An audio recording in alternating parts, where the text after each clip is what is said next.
Bismillahirrahmanirrahim. Assalamualaikum warahmatullahi ta'ala wabarakatuh. Alhamdulillahi rabbil alamin wal aqibatu lil muttaqin ala umuri dunya waddin. Ashhadu an la ilaha illallah wa ashhadu anna sayyidana Muhammadan abduhu wa rasuluh. Allahumma salli wa sallim wa barik ala sayyidina Muhammad khataman nabiyyin wa hifdzal mursalin wa ala alihi wa ashabihi wa man tabi'ahum bi ihsanin ila yaumiddin. Subhanaka la ilma lana illa ma 'allamtana innaka antal alimul hakim. Rabbi shrah li sadri wa yassir li amri wahlul 'uqdatam min lisani yafqahu qawli.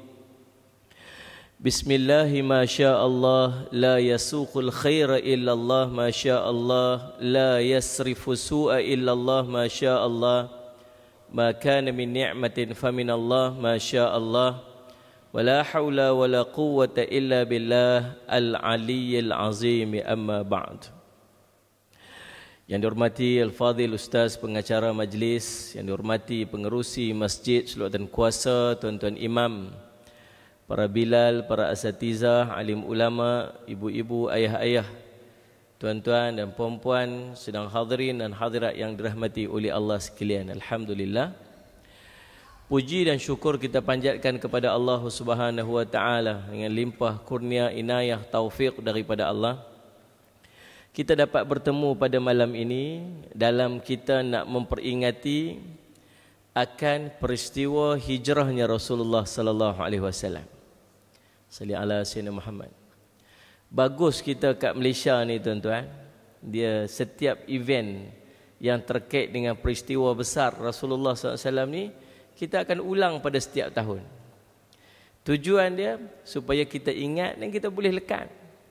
Pentingnya kita mempelajari akan sirah Rasulullah sallallahu alaihi wasallam bila Nabi sallallahu alaihi wasallam sebut, salli ala sayyidina Muhammad, la yu'minu ahadukum hatta akuna ahabba ilaihi min walidihi wa waladihi wan nasi ajma'in, atau kama qala Rasulullah sallallahu alaihi wasallam.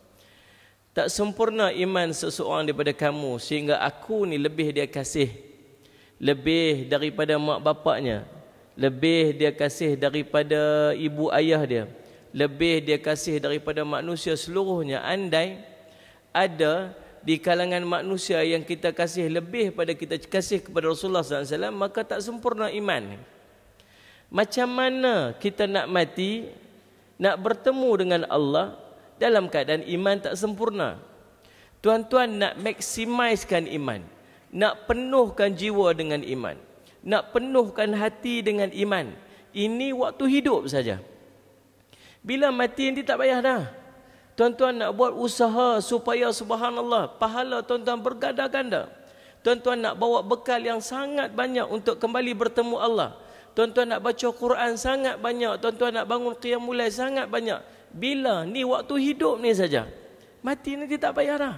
Kalaulah sampai sekarang ini, yang umur kita sudah 60 tahun, yang umur kita sudah 70 tahun, ni yang muda-muda ni tak apa subhanallah. Tapi jangan ingat tak apa, sebab anytime Allah boleh jemput kita. Tuan-tuan lah, saya lambat lagi, risau. Takut juga kita nak sebut tuan-tuan, subhanallah. Tapi macam itulah keadaannya. Kalau tuan-tuan umur dah 60 tahun yang sudah berlalu, mustahil kita boleh ada 60 tahun lagi ke depan untuk kita himpun amal ibadat kita.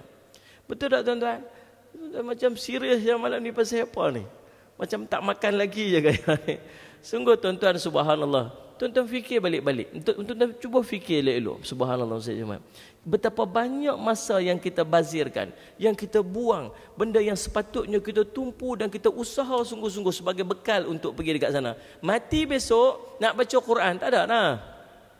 Mati esok baru nak qiyamul lail, tak ada dah, tak payah dah. Mati esok baru nak berdoa menangis-nangis, tak payah dah. Ulama sebut nu, Ibnu Qudamah kata, kamu tengok kubur nu, kamu tengok kubur nu, betapa ramai orang yang di dalam kubur nu yang nak minta kepada Allah, yang sungguh-sungguh nak minta pada Allah, ya Allah, kalaulah aku boleh keluar ke dunia untuk hanya aku sembahyang 1 rakaat sahaja, andai 1 rakaat ini boleh mengangkat darjat aku di sisi Allah. Tolonglah bagi, tolonglah izin. Tapi tak boleh dah. Dalam kubur minta, ya Allah, boleh izinkan aku untuk aku keluar ke dunia. Sekadar nak sebut satu subhanallah sahaja. Andai satu subhanallah ini boleh mengangkat darjat dan mengampun dosa aku. Tapi tak boleh dah. Kita ni Allah bagi peluang subhanallah. Nabi kata, la yu'minu ahadukum, tak sempurna iman. Siapa? Orang yang ada cinta kepada orang lain lebih daripada cinta kepada Rasulullah SAW. Tuan-tuan, tak payah angkat tangan cerita cinta kita macam mana. Kita sendiri tahu hati kita dengan Rasulullah macam mana. Kita sendiri tahu, subhanallah. Dan berapa ramai dah orang yang balik bertemu dengan Allah, yang masuk ke dalam kubur sedang iman dia tak sempurna sebab dia tak mencintai Rasulullah sallallahu alaihi wasallam. Macam mana nak cinta Rasulullah? Kata Dr. Mustafa Bugha dalam kitabnya Al-Wafi yang mensyarahkan 40 hadis Imam An-Nawawi rahimahullah taala dalam bab hadis ad-din an-nasihah. Qulna liman? Qala lillah wa li kitabihi wa li rasulihi wa li a'immatil muslimina wa ammatihim. Hadis yang menceritakan tentang agama itu nasihat. Sahabat bertanya, kepada siapa ya Rasulullah? Nak nasihat kepada siapa? Lillah, ajak manusia untuk kembali kepada Allah. Ajak manusia untuk taat kepada kitabullah. Ajak manusia untuk mentaati Rasulullah. Kata dia dalam syarah hadis itu, dia kata subhanallah, selepas kewafatan Rasulullah, cara untuk kita cinta kepada Rasulullah sallallahu alaihi wasallam selepas wafatnya Rasulullah, cara untuk kita bina rasa cinta kita kepada Rasulullah selepas wafatnya Rasulullah. Para sahabat dulu beza dengan kita. Melihat wajah Nabi dah, tuan-tuan, akan jatuh cinta dah. Sahabat cerita subhanallah, kalau nampak a glimpse of Rasulullah, tahu glimpse? Macam sekali imbas. Duduk tiba-tiba nampak lalu. Pasti seorang itu akan tertoleh kepada Rasulullah. Sebab apa? Sebab takjub dia dengan apa yang lalu. Nak abang kata cantiknya Rasulullah ni, hebat Rasulullah. Jabir kata apa? Aku tengok Rasulullah, aku tengok bulan purnama, aku tengok wajah Rasulullah. Demi Allah, wajah Rasulullah itu lebih cantik daripada bulan purnama. Macam mana kita nak cerita? Para sahabat bila duduk depan Nabi SAW dalam majlis ni, tengok wajah Nabi ni sampai tak boleh nak pandang arah lain. Sebab terpegunnya dengan keindahan wajah Rasulullah SAW. Tengok ni, Masya Allah. Saya tak nak bayang macam tu lah kot saya duduk agak. Sebab duduk cerita, kami duduk macam tunggul-tunggul kayu depan Rasulullah. Macam burung boleh mai hinggap di atas kepala-kepala kami. Sebab terpaku cerita dia. Bila tengok, kalau balik nanti, rindu pula pada Rasulullah ni. Sallallahu alaihi wasallam Muhammad. Tuan-tuan, sampai ke tahap Masya Allah Rabbi, ada sahabat yang sanggup tunggu-tunggu di depan di tepi-tepi jalan, kot Rasulullah keluar dan dia nampak wajah Rasulullah. Sekadar nak tengok wajah itu dah memadai untuk dia. Sahabat kata, kalau nampak Rasulullah lalu saja semua orang pasti terpandang kepadanya, dan kalau seorang nampak duduk di depan wajah, pasti dia jatuh cinta kepada Rasulullah SAW. Allah Rabbi. Cerita macam mana? Kita tak reti nak gambar. Indahnya wajah Rasulullah SAW. Sebab tu para sahabat sanggup buat apa saja dengan Rasulullah. Jabir, masalah sahabat tuan-tuan, masalah ala sahabat seorang sahabat, masalah ala sahabat Muhammad. Tuan-tuan, satu hari tengok wajah dia, masalah sahabat dah pucat satu macam. Rasulullah kata, kenapa kamu ni? Sakit ke? Dia kata, masalah sahabat, tak, saya tak sakit Rasulullah. Satu hari saya duduk dengan keluarga saya, sedang saya seronok-seronok dengan keluarga saya, subhanallah, masalah ala sayyidina Muhammad, tiba-tiba saya terlupa kepada kamu Rasulullah. Dalam seronok-seronok tiba-tiba terlupa pada Rasulullah. Kemudian tiba-tiba saya teringat balik, subhanallah, bagaimana keadaannya kalau nanti saya masuk syurga, tiba-tiba syurga saya tidak bersama dengan kamu ya Rasulullah. Tuan-tuan boleh bayang tak? Cerita dia cerita, kalau dah masuk syurga ni nikmat habis dah. Tapi syurga dia tidak bersama dengan syurga Rasulullah SAW. Apa akan jadi kepada saya Rasulullah? Dia fikir tu sampai pucat muka dia. Sebab dia duduk bayang, subhanallah, masalah ala sayyidina Muhammad, macam mana dia dengan Rasulullah pasti duduk di masjid di syurga yang lebih tinggi, yang lebih hebat. Dia Rasul, aku ni siapa? Dia duduk terbayang nanti, sekarang ni aku tak boleh nak berpisah dengan Rasulullah. Sekejap pun tak boleh nak berpaling wajah Rasulullah pun tak mampu. Bagaimana nanti aku masuk syurga, tiba-tiba syurga Rasulullah duduk syurga lain, aku duduk syurga lain. Macam mana aku nak rasa nikmat syurga tu sedang aku tidak bersama Rasulullah? Allah dia tidak fikir sampai pucat wajah dia. Subhanallah tuan-tuan ni nak abang. Betapa para sahabat sangat mencintai Rasulullah. Kalau saya boleh cerita lah tuan-tuan. Waktu perang Uhud, waktu musalli ala Sayyidina Muhammad, dalam keadaan tuan-tuan musalli ala Sayyidina Muhammad waktu tu, bila para sahabat dah mula turun daripada bukit Rumat yang Nabi pesan jangan turun. Bila sahabat dah mula turun daripada bukit Rumat yang Nabi kata jangan turun, walau apa jadi dekat bawah ni jangan turun, kata Nabi SAW. Musalli ala Muhammad duduk di atas bukit tu, salli ala Sayyidina Muhammad. Abdullah bin Jubair duduk dengan para sahabat, 50 sahabat duduk kat atas. Waktu taktikal perang yang dibuat oleh musalli ala Sayyidina Muhammad, Khalid bin Walid dia buat satu taktik sampai ke tahap para sahabat ni, orang Islam ni berasa macam dia dah menang dah. Musuh-musuh Islam dah mula melarikan diri ni dengan dua. Satu memang lari kata anggap kalah sungguh. Yang satu lagi ni keluar tu sebab taktik. Sampai para sahabat berasa macam kita dah menang dah. Dan sebahagian yang duduk di atas bukit rumah Nabi kata jangan turun tu terlupa dengan pesan Nabi. Dia pun turun. Turun tu bukan sebab nak sangat kata tu, sebab dia rasa dah habis dah, perang dah selesai dah. Kita dah menang dah. Turun, subhanallah tuan-tuan. Akhirnya tuan-tuan, musuh-musuh Islam datang mengepung tentera Islam yang berbaki tadi ni. Musalli ala Sayyidina Muhammad. Tinggal 10 di atas bukit tu, tentera Islam, tentera musuh naik daripada belakang bukit. Khalid bin Walid naik, bunuh 10 yang atas, termasuk Abdullah bin Jubair pun syahid kat atas. Tuan-tuan Musalli Muhammad. Tadi tentera Islam mengepung dan tentera Islam duduk conquer peperangan tu, sekarang tentera Islam terkepung dan seorang demi seorang terbunuh. Saya nak cerita kasih para sahabat pada Rasulullah. Waktu tu tuan-tuan tinggal Rasulullah seorang. Malaikat Jibril duduk bertahan Rasulullah. Ta'al ya Abdullah, mai sini wahai Abdullah. Mai sini wahai ana Muhammad, ana Rasulullah, Nabi kata. Aku Muhammad, aku Rasulullah. Datang dekat aku. Para sahabat tengok Rasulullah duduk ada, semua sampai ramai-ramai, ada 10 orang yang pertahan Rasulullah. Musuh attack. Musuh pergi perang Uhud ni semata-mata nak bunuh Rasulullah. Dia pergi ni bukan sebab nak rampas Madinah. Matlamat dia ialah untuk bunuh Muhammad sallallahu alaihi wasallam. Lalu tuan-tuan, 7 daripada Ansar telah syahid, tinggal 2 saja. Sa'ad bin Abi Waqqas dengan Talhah bin Ubaidillah. Sa'ad bin Abi Waqqas. Cinta ni jangan cerita. Cinta dekat Rasulullah ni jangan cerita dah. Terlalu mencintai Rasulullah. Bila di-attack, diserang, Talha bin Ubaidillah dia dah tak mampu nak bertahan, nak pedang dia tak mampu nak melawan pedang-pedang yang musuh. Pedang-pedang musuh yang sampai dalam riwayat cerita lebih 30 kesan tetap di tubuh dia. Dia jatuh. Tuan-tuan subhanallah, bila jatuh melutut dia ni, dia paksa diri dia untuk bangun. Dia kata aku tak boleh mati. Kalau aku mati siapa nak bertahan Rasulullah? Yang tinggal waktu tu semangat je. Sampai Rasulullah kata apa? Nak tengok orang syahid yang hidup. Tu tengok Talha bin Ubaidillah. Luka di tubuh dia jadi saksi cintanya kepada Rasulullah sallallahu alaihi wasallam. Allahu Rabbi subhanallah. Daripada jauh datang seorang lelaki nama Utbah bin Abi Waqqas. Daripada jauh tarik anak panah dan lepas. Tepat kena ke wajah Nabi SAW. Sehingga patah geraham Nabi SAW. Ada 2 riwayat kisah. Satu dia baling anak panah, satu dia baling batu, jenis senjata daripada orang Arab. Jenis batu yang ada tali di hujung. Kena ke pipi wajah Rasulullah sampai patah geraham Rasulullah. Berdarah pipi Rasulullah. 2 orang dapat masuk penetrate menghadap depan Rasulullah.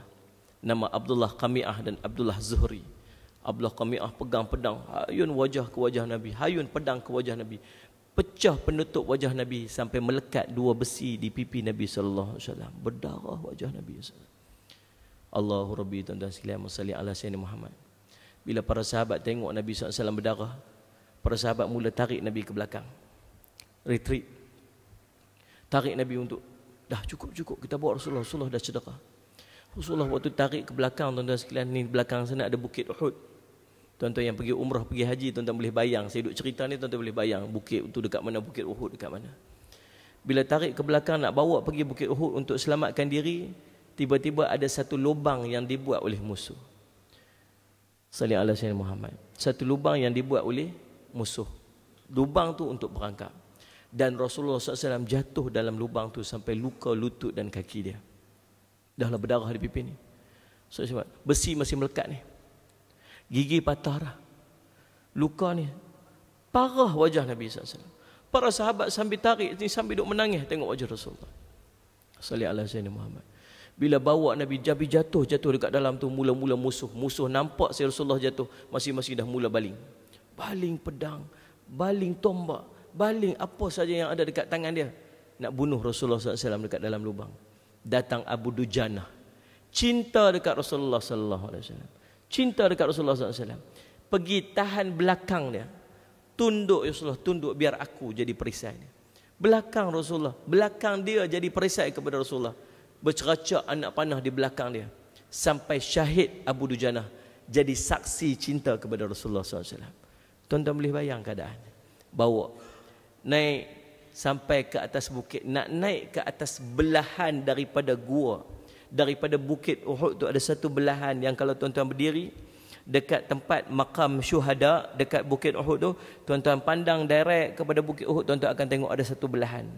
Belahan itulah tempat Rasulullah SAW dan para sahabat bersembunyi.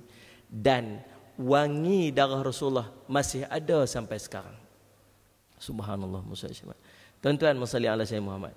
Waktu Nabi SAW sampai dekat bawah tu, ada satu batu yang Nabi SAW tak boleh nak panjat. Tak boleh nak naik. Nabi tak boleh nak panjat. Lalu subhanallah tuan-tuan, Talhah bin Ubaidillah ini, dia turun merangkak. Tadi dah bagi tahu darah tak berhenti di tubuh Talhah. 30 lebih kesan toreh, kesan tetak, kesan tikaman di tubuh dia. Tuan-tuan, cinta dekat Rasulullah mengatasi segalanya. Duduk merangkak, dipijak di belakang dia. Ya Rasulullah, pijak belakang aku, jadikan belakang aku tangga untuk kamu. Dipijak, subhanallah, Rasulullah naik berdiri di atas batu, disaksikan para sahabat sekalian. Wahai para sahabat sekalian, bersaksilah lelaki ini akan bersama dengan aku dalam syurga. Talha bin Ubaidillah hilang rasa sakit, dapat jaminan bersama dengan Nabi SAW dalam syurga. Tuan-tuan, bila naik masuk ke dalam gua, dalam bukit Uhud, semua para sahabat dah mula datang. Abu Bakar, Umar, Osman, Ali, Abu Ubaidah Al-Jarrah, salli ala sayyidina Muhammad, dan berapa daripada sahabat yang lain. Bila tengok Nabi SAW dah berdarah-darah, semua dah menangis. Semua dah menangis tengok Nabi SAW dah berdarah-darah. Datang Abu Bakar. Abu Bakar peluk wajah, peluk tubuh Rasulullah. Cuba nak cabut besi yang melekat di pipi Rasulullah. Rasulullah mengerut muka dia, Rasulullah kerut muka dia. Kerut tanda sakit. Tak boleh tahan Abu Bakar melihat Nabi mengerut wajah dia. Bagai seorang anak yang kasih dekat, seorang ayah yang kasih dekat anak.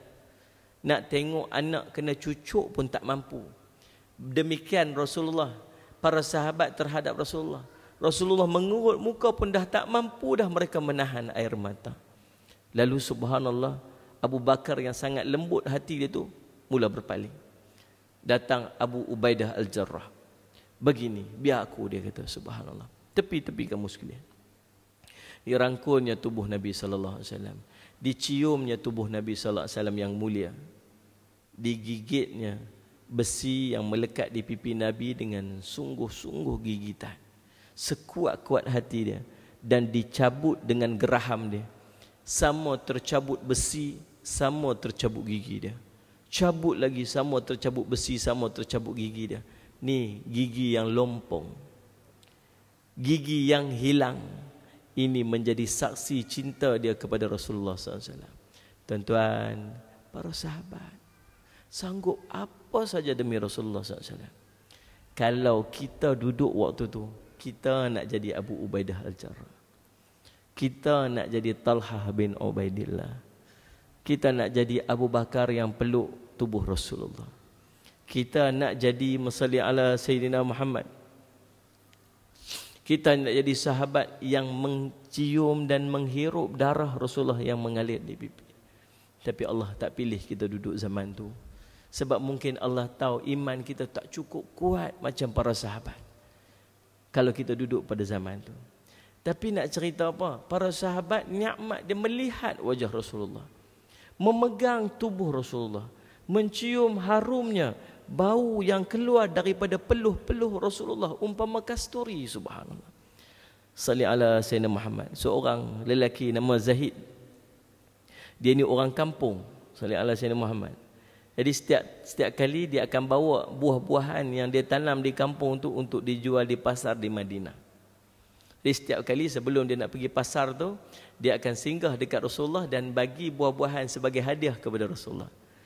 Rasulullah ni sayang, dia cerita dia. Dia nak pergi berniaga, bawa pergi jumpa Rasulullah lah bagi hadiah. Kemudian baru dia pergi pasar. Rasulullah pun sangat sayang dekat dia. Walaupun dia orang kampung, walaupun dia orang yang duduk dekat dalam ni sebagainya. Kemudian sallallahu alaihi wasallam Muhammad, sampai satu hari Rasulullah SAW ni, tuan-tuan, dia pergi dekat pasar. Dia pergi pelan-pelan di belakang Zahid ni, tuan-tuan. Kemudian masa Muhammad ditutup mata. Daripada belakang dia bayang dia tutup mata lelaki ni. Dia cuba teka siapa aku, cuba teka siapa aku, subhanallah. Main-main Rasulullah ni, manjanya, seronoknya Rasulullah dengan para sahabat ni. Sahabat ni dia tahu itu Rasulullah, dan siapa pun pasti tahu Rasulullah dengan lembut tubuhnya, dengan kita duk baca tuan-tuan sekalian, dan harum daripada ni maksudnya peluh dia tu, dan umpama kasuri itu pun dah tahu dah kata itu Rasulullah. Tapi dia kata apa? Tak tahu siapa, tak tahu. Tak boleh bayang dah. Allah Rabbi subhanallah. Ni para sahabat dapat nikmat ni. Kita tak dapat nikmat ni. Kita tak dapat bersama Rasulullah waktu tu. Tapi berusahalah tuan-tuan untuk bersama dengan Rasulullah nanti di Yaumul Mahsyar. Berusahalah tuan-tuan untuk bangkit dengan Rasulullah SAW nanti di Yaumul Mahsyar. Sebab kalau tak bangkit dengan Nabi, susah kita di Yaumul Mahsyar. Ada satu nama syafaat. Syafaat azim. Syafaat azim, syafaat yang sangat besar. Apa dia? Syafaat Rasulullah sallallahu alaihi wasallam. Tuan-tuan, Nabi sallallahu alaihi wasallam kata apa? Anta ma'a man ahbabta. Kamu akan bersama dengan orang yang kamu cinta. Bila seorang Arab, Bedui, Arab kampung mai tanya Rasulullah mata sa'ah, bila nak kiamat? Dia kata, kamu tanya tentang kiamat, apa persediaan kamu tentang kiamat? Dia kata, aku subhanallah semayangnya sikit, ibadatnya sikit, tapi aku cinta kepada Allah dan aku cinta kepada kamu ya Rasulullah. Rasulullah balas dekat dia, anta ma'a man ahbabta, kamu akan bersama dengan orang yang kamu cinta. Tuan-tuan, nak bangkit dengan Nabi SAW nanti di Yaumul Mahsyar, cinta pada Rasulullah SAW. Usaha untuk cinta pada Rasulullah SAW. Macam mana nak cinta kepada Rasulullah? Selepas wafatnya Rasulullah, kata Dr. Mustafa Bura tadi, dia kata, ialah dengan kita banyak mendengar sirah-sirah perjalanan hidup Rasulullah SAW. Banyak mendengar kisah-kisah hidup Rasulullah. Banyak mendengar tentang watak-watak wajah tubuh Rasulullah SAW. Banyak dengar tentang perjalanan kehidupan seharian Rasulullah SAW. Banyak mendengar tentang hadis-hadis Rasulullah SAW. Maka akan masuk ke dalam hati kita perasaan cinta kepada Rasulullah SAW. Itu mukadimah. Tak masuk tajuk lagi. Subhanallah. Tuan-tuan masalih al-Samad. Itu cerita dia. Ini yang kita buat pada setiap tahun. Inilah yang setiap kalau masuk bulan Muharram kita cerita Ma'al Hijrah. Pasal apa? Pasal itu kisah Rasulullah. Masuk pula bulan depan lepas Muharram, bulan Safar pula, subhanallah. Kemudian masuk pula bulan Muharram, Safar, lepas tu lambat kira dah pak. Muharram, Safar, Rabi' awal, Rabi' akhir, Rabi' awal, Rabi' akhir, tahiyat awal, tahiyat akhir, dia pergi tu. Masuk pula bulan Rabiul Awal, Masalih Asmat, cerita pula kelahiran Rasulullah SAW pula. Kan? Masuk pula bulan Masalih Asmat, bulan Rajab, cerita pula tentang Masalih Muhammad, Isra' Mi'raj Rasulullah apa semua. Setiap bulan hampir kita duk cerita Rasulullah, cerita Rasulullah, cerita Rasulullah, cerita Rasulullah. Mudah-mudahan timbul sikit rasa cinta kita kepada Rasulullah SAW. Baik tuan-tuan, Masalih Muhammad. Hijrah Rasulullah SAW ini diambil oleh Sayyidina Umar radhiyallahu anhu sebagai tarikh permulaan kepada kalender Islam. Tuan-tuan kena ingat, kalender tahun ni dia ada dua jenis. Satu dia panggil Qamariyah, bulan. Satu dia panggil based on Syamsiyah, matahari. Kalau sebelah timur, kebanyakannya timur dulu-dulu dia akan menggunakan sistem kalender tahun berdasarkan Qamariyah. Bukan setakat Arab. Muharram, Safar, Rabiul Awal, Rabiul Akhir, Jamadil Awal, Jamadil Akhir, Rajab, Syaban, Ramadan, itu subhanallah itu digunakan oleh orang Arab. Kita sendiri orang-orang dulu, orang Melayu dulu-dulu pun tuan-tuan perasan kita pakai Qamariyah. Apa dia? Tuan-tuan biasa dengar dulu kalau cerita lama-lama, buku lama-lama, dia kata apa? Telah berjalan dia 2 purnama. Tidak? Dia tak cerita telah berjalan dia 2 matahari ke apa. Cerita purnama ni, cerita bulan-bulan ni, semua ni banyak digunakan sebelah timur. Dan di sebelah barat dia banyak menggunakan matahari, kalender-kalender matahari. Salli ala Sayyidina Muhammad. Tuan-tuan, bukan hanya Januari, Februari, Mac, April saja, banyak lagi lah kalender masing-masing, subhanallah. Dan ada beza ada di antara Qamariyah dan Syamsiah. Ada. Qamariyah ini lebih pendek berbanding dengan Syamsiah. Average out dalam 11 hari dalam setahun. Average out 11 hari dalam setahun. Maksudnya kalau kita pakai kalender Syamsiah, kalender Qamariyah ni, bulan ini umur kita lebih banyak lagi daripada pakai yang tu. Kalau sekarang ni umur 30, maksud kalau ikut Syamsiah 31. Ikut Qamariyah 31. Kalau umur tahun ni dah 60, maksud ini 62, lebih kurang macam itulah. Wassallallahu alaihi wasallam. Faham tuan-tuan? Adapun Muharram, Safar, Rabiul Awal, Rabiul Akhir, Jamadil Awal, Jamadil Akhir, Tahiyat Awal, Tahiyat Akhir yang tuan-tuan kata tadi ni. Subhanallah. Yang tu memang dah ada sebelum tu. Waktu Nabi SAW dulu-dulu ni, sebelum daripada tu memang dah guna dah Muharram, Safar, Rabiul Awal, Rabiul Akhir, Jamadil Awal, Jamadil Akhir, Rajab, Syaban, Ramadan. Tu dah pakai dah dulu ni. Salli ala Sayyidina Muhammad. Tuan-tuan, cuma yang tak adanya ialah tahun di belakang tu, nombor di belakang tu tak ada cerita dia. Faham? Jadi pada zaman Nabi SAW, apa yang mereka pakai untuk kenai tahun tu tahun apa? Dah nombornya tak ada. Dia ambil apakah perkara besar yang berlaku pada zaman tu, pada waktu tu, pada tahun tu. Contoh pada tahun kedua hijrah berlaku perintah untuk berjihad, maka tahun tu dipanggil tahun jihad. Ada dipanggil tahun puasa, ada dipanggil tahun bila dia lahir ni. Waktu Musalli Asyamat tahun gajah. Pasal apa? Pasal waktu tu serangan tentera bergajah Abraham yang nak serang Kaabah dan sebagainya. Jadi semua pakai isu-isu besar dinamakan sebagai tahun-tahun tu. Jadi tuan-tuan, waktu tu subhanallah depa pakai itu dalam range kawasan yang kecil. Tapi bila sampai zaman Sayyidina Umar, the expansion of Islam. Zaman Sayyidina Umar, Islam berkembang sampai ke Rom, sampai ke Parsi yang distance dia sangat jauh. 1/3 dunia waktu tu Islam memerintah.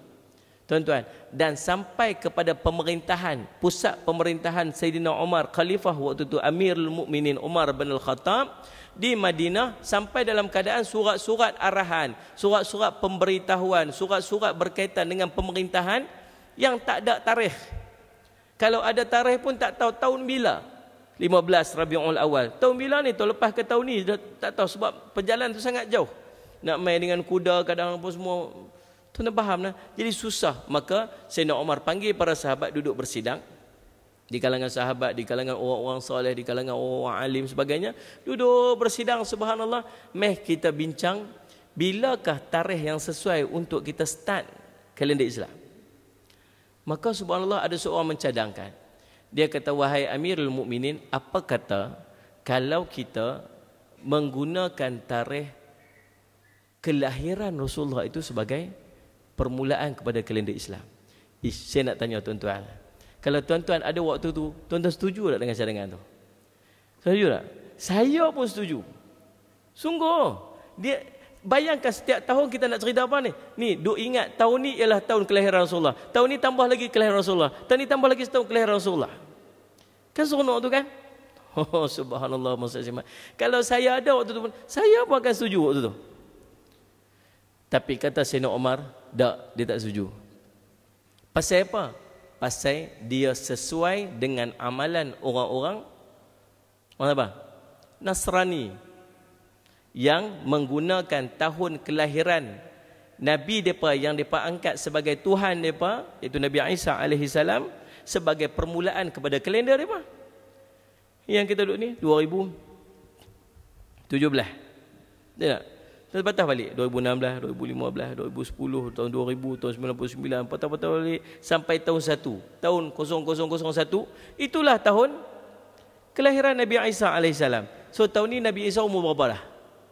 2017. Tidak? 2016. Oh, terlajak awal saya setahun. Advance tahun nampak. 2016, subhanallah. Maksud Nabi Isa sudah berumur 2016 tahun. Nabi Isa hidup lagi. Wafat hidup lagi. Masih hidup. Nabi Isa akan turun nanti dekat dengan kiamat dan dia akan wafat selepas daripada dia merintah sekitar 7 tahun. Kemudian waktu yang aman damai, waktu yang sangat cantik yang Nabi SAW cerita sebagai apa? Masalih Muhammad. Waktu tu waktu yang disebut sebagai Masalih ala Sayyidina Muhammad. Tahun yang pertama tahun An-Nubuwah, tahun yang kelima itu tahun Khalifatu ala Madj An-Nubuwah. Khalifah ala Madj An-Nubuwah, satu pemerintahan seperti zaman nubuwah dulu ni. Subhanallah, waktu zaman Nabi Isa merintah, dia merintah 7 tahun, kemudian dia wafat dan dia akan dimakamkan bersebelahan dengan kubur Rasulullah sallallahu alaihi wasallam di Madinah. Dan tuan-tuan tengok images yang ditunjuk di dalam Facebook yang tersebar sebagainya, dah memang ada allocation satu ruang kubur yang dah di spare untuk Nabi Isa alaihissalam bersebelahan dengan kubur Rasulullah sallallahu alaihi wasallam sekarang. Subhanallah, tuan-tuan, masalih asyamah. Nah, jadi subhanallah, Sayyidina Umar tak bersetuju. Pasal apa? Pasal dia sesuai dengan amalan orang-orang daripada Nasrani. Subhanallah. Tuan-tuan, lalu dicadangkan dia ambil peristiwa hijrahnya Rasulullah SAW. Kita ambil sempena tahun hijrah Rasulullah SAW. Di tahun Rasulullah itu kita panggil sebagai tahun pertama. Sekarang ni 143. Lambat. 1437. Betul kan? 143. Saja nak atas tu. Subhanallah. Jadi 1438 tahun dulu ni itu Rasulullah SAW berhijrah. Kenapa ambil peristiwa hijrah? Sebab besarnya subhanallah kesan daripada hijrah itu, sampailah antara kesan yang tuan-tuan lihat daripada peristiwa hijrah tu, apa dia? Kita boleh duduk dalam masjid ni hari ni. Kita boleh duduk masjid ni. Pasal apa? Selepas hijrahnya Rasulullah SAW, tuan-tuan, waktu itulah Islam berkembang. Sedangkan waktu di Madinah, waktu di Mekah, 13 tahun, nak sebut tentang Islam, orang nak tunjuk kata di Islam, nampak bersembang dengan Nabi tepi jalan pun orang akan diseksa.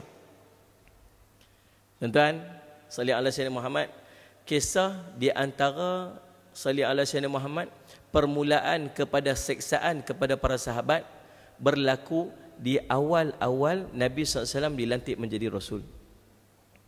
Antara orang yang terawal diseksa, tuan-tuan, yang tuan-tuan biasa dengar ialah Sumayyah dan suami dia, Musalli ala Sayyidina Muhammad, Yasir. Anaknya Ammar. Ada seorang lagi sahabat yang menjadi pencetus kepada seksaan-seksaan yang berlaku kepada para sahabat. Azan. Ya. Berhenti sekejap untuk azan. Salli ala Sayyidina Muhammad. Antara sahabat Nabi yang terawal mendapat seksaan sehingga menyebabkan salli ala Sayyidina Muhammad di kalangan orang-orang musyrikin menubuhkan tim-tim untuk observe di kalangan sahabat. Tentu anda ingat bila para sahabat mula-mula masuk ikut Nabi SAW ni adalah di kalangan orang-orang salli ala Sayyidina Muhammad, hamba-hamba, orang miskin. Waktu tu pimpinan Quraisy tak ambil kisah sangat.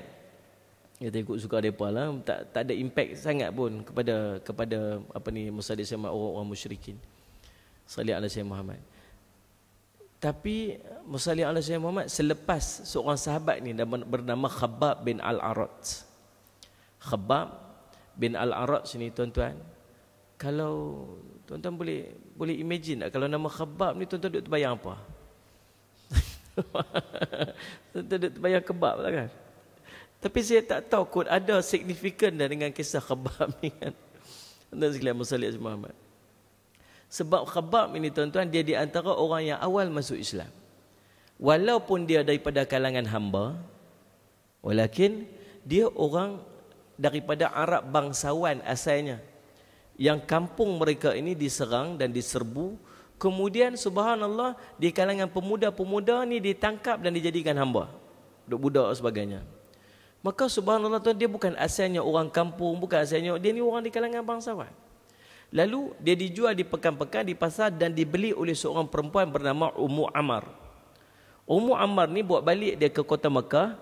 Kemudian masalah ala Sayyidina Muhammad, Ummu Ammar ni hantar Khabbab bin Al-Arat sini pergi giat marah. Zaman dia lah. Tak tahulah nama apa.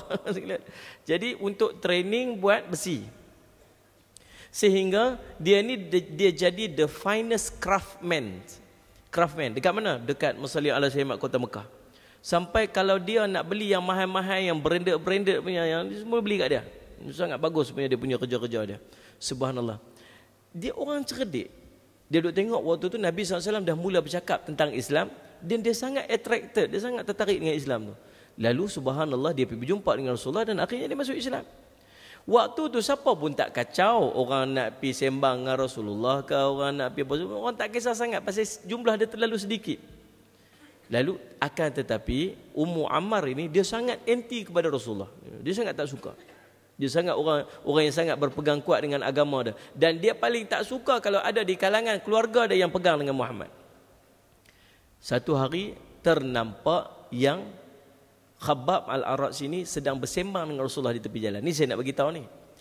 Waktu di Mekah bukan cerita nak sebar Islam, nampak bercakap dengan Rasulullah pun tak boleh lah.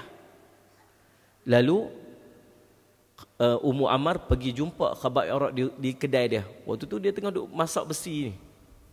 Dia tengah duk merah besi lagu tu kan, sebab dia tengah duk buat ni.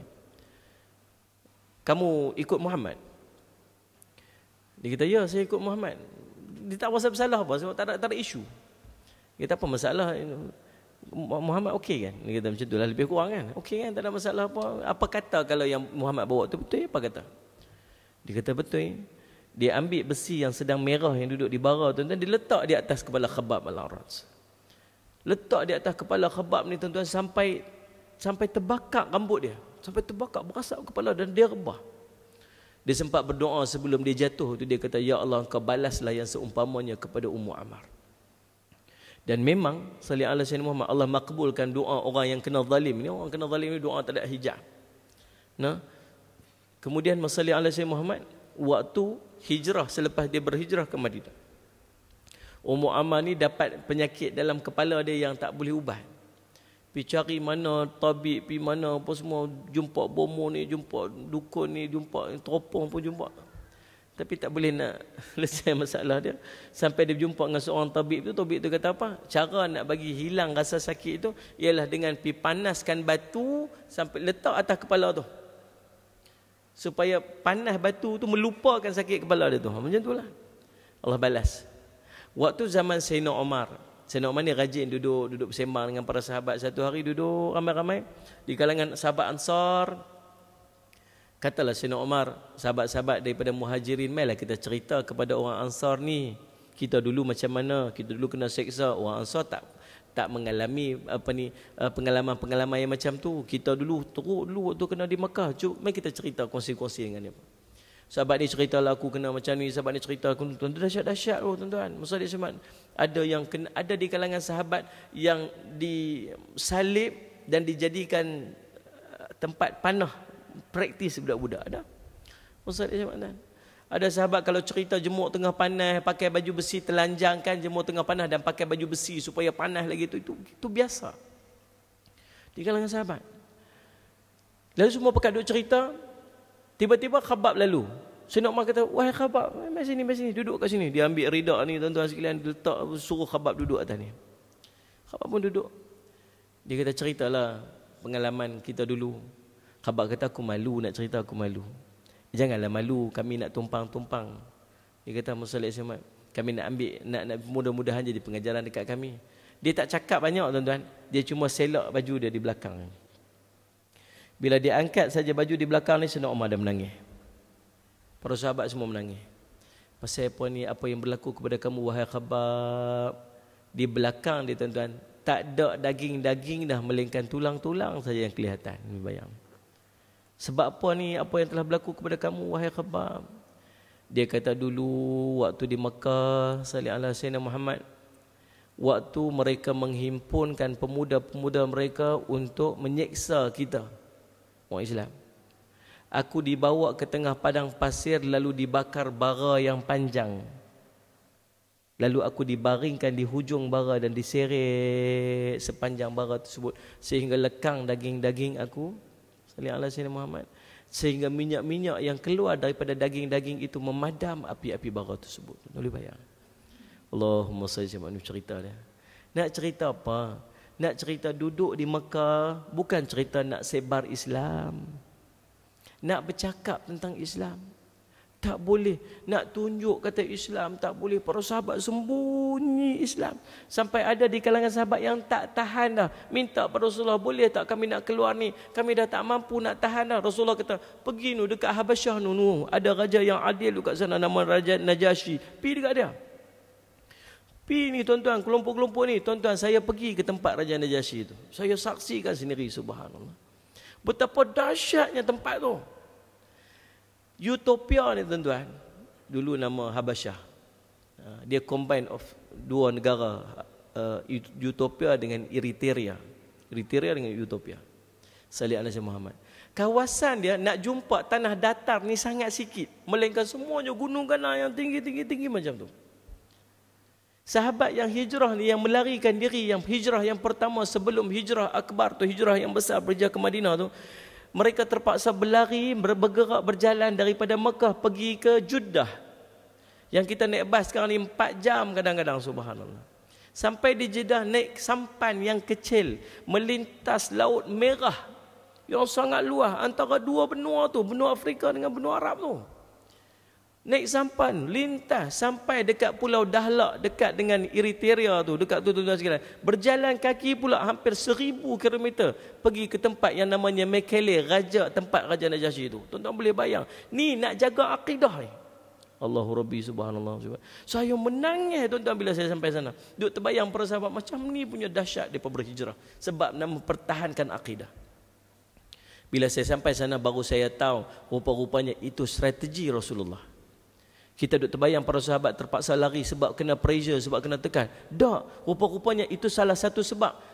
Sebab yang utama ialah Nabi nampak di sana ada potensi untuk kembangkan Islam.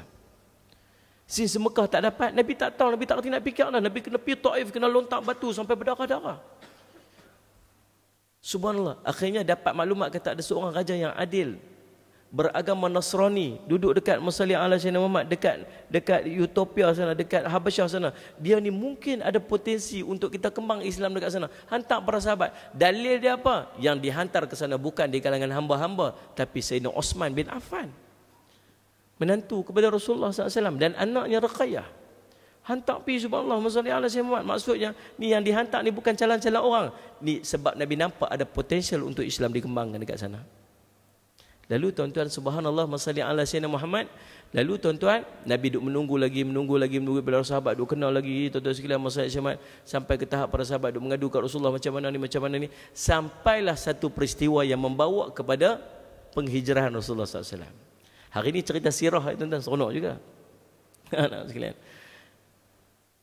Tiap-tiap tahun ada di kalangan masalli ala Sayyidina Muhammad orang-orang masalli ala Sayyidina Muhammad akan mengerjakan haji di Mekah. Tuan-tuan jangan duk terfikir pula, sebab kita yang jenis duk baca sejarah ni tahu juga kata sebelum tu ada juga orang duk buat haji. Nah, kadang-kadang semua orang tak tahu, adakah haji sebelum Rasulullah SAW ni? Adakah haji? Ada. Cuma haji cara depa. Tuan-tuan bisa dengar depa haji telanjang. Silakan saya di mana? Haji telanjang. Bukan semua orang buat tawaf telanjang. Bukan haji telanjang, tawaf telanjang. Bukan semua orang yang pi bertawaf di Baitullah waktu tu telanjang, bukan. Yang telanjang ini ialah orang-orang yang bukan orang-orang yang duduk di Mekah. Kalau ahlul Mekah, mereka ni sudah dianggap orang suci. Kalau orang suci, tak apa boleh tawaf pakai baju. Tapi kalau orang-orang yang mai yang daripada luar tu, yang bukan orang suci, orang-orang yang ada dosa, maka dia mai dekat situ, kalau dia nak tawaf dengan pakai baju, dia terpaksa ambil pakaian-pakaian daripada orang suci, daripada orang Mekah. Tapi kalau dia tak dapat pakaian daripada orang Mekah, maka sebab itulah tuan-tuan akan tengok waktu tu orang ada yang bertawaf telanjang, sebab dia tak ada pakaian yang suci untuk dia pakai untuk dia bertawaf. Itu kisah dia. Salli ala Sayyidina Muhammad. Lalu tuan-tuan, salli ala Sayyidina Muhammad, setiap tahun mai. Sampailah pada tahun lebih kurang tahun ke-11 kerasulan Rasulullah SAW. Waktu tu ada 6 orang daripada kelompok Khadraj daripada Yathrib. Di Yathrib ni dia ada dua kelompok besar, Aus dan Khadraj. Dan di sana juga ada Masalih ala Sayyidina Muhammad orang-orang Yahudi. Sekejap lagi saya cerita macam mana wujudnya orang Yahudi di kota Yathrib tu. Bila Nabi SAW pergi dekat mereka cerita, subhanallah, Nabi kata, boleh tak aku nak berkongsi sesuatu, nak cerita sesuatu kepada kamu? Ada 6 orang waktu tu. Lalu dia kata, silakan tuan. Dia kata, ana Muhammad Rasulullah. Aku Muhammad, aku Rasulullah. Aku diutuskan kepada orang Arab dan orang bukan Arab untuk beri peringatan daripada Allah tentang apa. Nabi SAW ceritalah tentang Islam. Lalu salah seorang daripada mereka kata, oh, inilah Nabi yang orang Yahudi duk cerita. Dia kata, baik kita cepat-cepat percaya dengan Nabi ni sebelum mereka tu, orang-orang Yahudi tu tahu dekat mereka ni. Kisah dia tuan-tuan, orang Aus dan Khadraj ni, mereka selalu bergaduh. Berperang sampai bunuh-bunuh apa semua. Dan bersama dengan mereka tu ada orang Yahudi yang mai selepas daripada tu. Orang Yahudi ni mai mana? Orang Yahudi ni tuan-tuan, mereka duk baca kitab. Dalam kitab mereka ni duk cerita dah tentang Muhammad ni siapa, Nabi akhir zaman ni siapa dan di mana dia akan keluar. Dalam tu tuan-tuan, kata Salman Al-Farisi, dia pun dapat maklumat yang sama, sebab tu dia tunggu dekat Madinah. Salman Al-Farisi ni dia mengkaji agama. Dia masuk banyak agama, akhirnya dia tunggu di Madinah. Pasal dalam kitab lama cerita satu tempat yang tanahnya berwarna hitam, tanahnya subhanallah ada pohon-pohon tamar. Dia cerita secara spesifik dalam kitab-kitab lama, ulama-ulama daripada dulu cerita, ahli kitab dulu ni dia tempat dia, ini tempat dia. Dia pun cari merata tempat. Akhirnya semua berimpun di kota Yathrib. Sebab berdasarkan kepada pengiraan ataupun penceritaan dalam kitab-kitab lama tu menceritakan ini sesuai dengan penceritaannya. Maka orang-orang Yahudi semua tunggu kat situ. Bila bergaduh antara Aus dan Khadraj, berperang antara Aus dan Khadraj, kadang-kadang interfere, dia pun suka masuk campur orang Yahudi ni. Bila masuk campur, orang marah dan mereka perang balik dengan orang Yahudi. Dan bila orang Yahudi mula kalah, mereka akan kata apa? Orang Yahudi akan kata apa? Dia kata, hamba tunggu Ustaz. Hamba tunggu Ustaz. Nanti Nabi akhir zaman nanti mai, waktu tu dia akan duduk dengan kami dan kami akan perang hamba. Ini ugutan yang selalu mereka dengar daripada orang Yahudi. Jadi bila mereka sampai di Mekah waktu tu, tiba-tiba Nabi cerita, aku Nabi akhir zaman. Aku Nabi yang diutus oleh Allah. Baru mereka teringat, oh inilah yang orang Yahudi kata. Sebelum orang Yahudi masuk, baik kita masuk dulu. Itulah cerita dia, subhanallah. Sebelum mereka tu masuk, baik kami masuk dulu, subhanallah. Waktu tu 6 orang yang dalamnya ada seorang sahabat yang sangat berjasa, namanya Sa'ad bin Zurarah. Sa'ad bin Zurarah, Masalih ala Sayyidina Muhammad. Tuan-tuan, lalu mereka pun berbai'ah kepada Rasulullah, mereka masuk Islam. Mereka kata, ya Rasulullah, tahun depan kami akan buat mai banyak lagi orang akan ikut kami. Lalu mereka pun balik ke sana. Tahun depan betul mereka mai lagi sekali, tahun ke-12 Hijrah. Tahun ke-12 kerasulan. Berjumpa di mana? Berjumpa di Aqabah. Tang mana Aqabah tu? Tempat melontak. Kita panggil melontak apa? Aqabah. Tidak? Salih ala Sayyidina Muhammad. Nah? Ada melontak, ada jamrah sughra, ada jamrah wusta, ada jamrah Aqabah. Kat situlah. Salih ala Sayyidina Muhammad. Waktu tu mai lebih kurang 12 orang. 10 daripada Khadraj dan 2 daripada Aus. Situ dah nampak tuan-tuan yang Islam ni bawa persaudaraan. Sebab Aus dan Khadraj bergaduh lama lah. Memang tak bercakap dah apa semua tuan-tuan sekalian. Memang perang tak habis-habis. Tapi bila mai saja tuan-tuan, waktu tu orang Aus dan Khadraj dah mula boleh duduk sama-sama. Sebab Islam. Yang mai tu 10 daripada Khadraj dan 2 daripada Aus. Salih ala Sayyidina Muhammad. Lalu tuan-tuan bersembang dan berbincanglah mereka. Akhirnya tuan-tuan, masalih ala Sayyidina Muhammad, berlakulah perjanjian Aqabah Ula.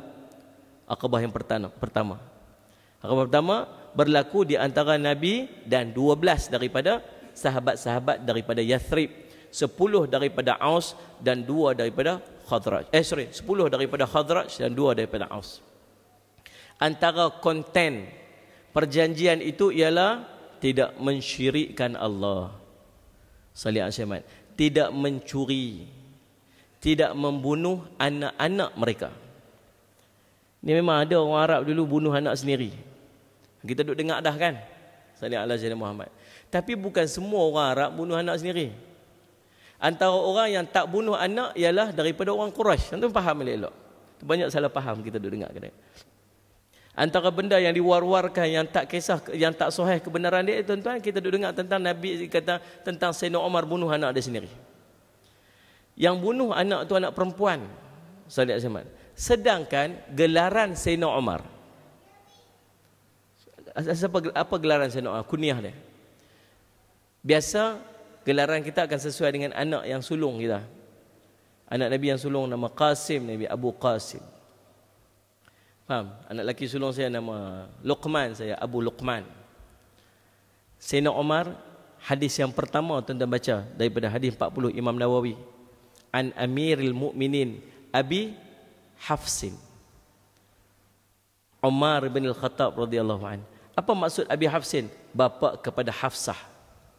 Siapa Hafsah tu? Isteri kepada Rasulullah sallallahu alaihi wasallam. Macam mana cerita Sayyidina Umar bunuh anak perempuan sedangkan anak perempuan dia besar dan berkahwin dengan Rasulullah sallallahu alaihi wasallam. Dia salah satu cerita yang untuk memburuk-burukkan dia panggil personality Sayyidina Umar radhiyallahu anhu. Itu cerita dia. Nama sallallahu alaihi wasallam. Antara dia kata apa? Jangan bunuh anak dan sebagainya lah berapa. Dan waktu tu dihantar 2 orang wakil untuk pi bersama dengan Musalli ala Sayyidina Muhammad, sahabat-sahabat daripada Yathrib itu 2 orang. Yang pertamanya tuan-tuan Mus'ab bin Umair radhiyallahu an. Yang keduanya Abdullah ibn Makhtum radhiyallahu an. Dua-duanya tuan-tuan subhanallah kalau pakai logik akal kita orang yang tak layak untuk pi. Pasal Mus'ab bin Umair ini seorang yang sangat muda. Dan Abdullah bin Makhtum apa dia? Siapa kenal Abdullah Makhtum? Siapa? Buta mata dia. Abdullah Makhtum buta. Subhanallah. Kalau nak hantar pi untuk dakwah nu, subhanallah nu, orang dekat Madinah nu, Yathrib nu, Sayyidina Abu Bakar ada nu. Sayyidina Umar ada ni. Pasal apa hantar kecil-kecil subhanallah. Tuan-tuan nak bagi tahu bahawa apa masya-Allah Rabbi, cerita dakwah bukan tunggu besar baru nak dakwah. Bukan tunggu segak, bukan tunggu hebat, bukan tunggu dahsyat baru nak dakwah. Nabi kata balighu anni walau ayah, sampaikan daripada aku walau 1 ayat. Mus'ab bin Umair ni tuan-tuan muda. Sangat muda. Dia masuk Islam ni tuan-tuan, kalau kita baca sejarah hidup dia, ya Allah kagum kita. Waktu dia masuk Islam tu umur dia belah-belah tahun je. Dia wafat tuan-tuan, dia mati syahid dalam perang Uhud, umur dia 20 lebih, belum 30 lagi. Sangat muda. Musalli ala Sayyidina Muhammad. Anak orang kaya di kota Mekah tu, anak Tan Sri tu jangan main-main. Oh subhanallah, tuan-tuan bersalli ala Sayyidina Muhammad. Tuan-tuan, kalau jubah yang dia pakai tu tak ada lagi dekat kedai-kedai dekat Mekah tu, tak ada lagi, dia dah pakai dah. Nampak kata dahsyat tu. Perfume minyak wangi yang dia pakai tu tak ada jual lagi, subhanallah dia dah pakai dah. Subhanallah, nak cerita hebat dia tu. Dan sangat segak. Sampai ke tahap waktu dia terbunuh di Musalli ala Sayyidina di perang Uhud, orang kata Muhammad dah wafat, Muhammad dah terbunuh, Muhammad dah terbunuh. Pasal apa? Pasal yang terbunuh itu Mus'ab. Sebab apa? Sebab dia resemble Rasulullah SAW. Cantik dan segak dia. Masya Allah Rabbi, tuan-tuan Musalli ala Sayyidina Muhammad. Tuan-tuan, akhirnya dia masuk Islam. Waktu tu dia bersama dengan Ammar bin Yasir, duk pergi curi-curi dengar dekat rumah Musalli ala Sayyidina Arqam bin Abi Arqam. Tuan-tuan akhirnya jumpa, ni buat apa ni? Saja duduk dengar Rasulullah duduk cerita, Muhammad duduk cerita apa? Aku pun sama, jom kita masuk tengok. Masuk 2 orang dan akhirnya 2 orang masuk Islam. Bila dia masuk Islam tuan-tuan, Musalli ala Sayyidina, keluarga dia tarik semua apa yang dia ada. Dia terpaksa melarikan diri pergi ke Habasyah bersama dengan para sahabat yang lain. Kemudian patah balik, kemudian ditangkap lagi dan dikurung sebagainya. Dan akhirnya dia duduk bersama Rasulullah. Dan akhirnya Rasulullah SAW hantar dia untuk pergi duduk di Madinah. Tuan-tuan boleh bayang kalau kita jadi dia. Kalau kita lah. Sallallahu alaihi. Wahai Mus'ab, pi ikut mereka untuk berdakwah di kota Madinah, di kota Yathrib. Kita dikata apa? Saya apa ni, ilmu pun tak tahu mana kan. Ni baru duduk main mengaji 2-3 hari. Lagu tu lah subhanallah, sambil duduk buat jari lagu tu lah. Tuan-tuan bersalli ala Sayyidina Muhammad. Nak cerita apa? Tak ada alasan untuk dakwah. Tak ada alasan.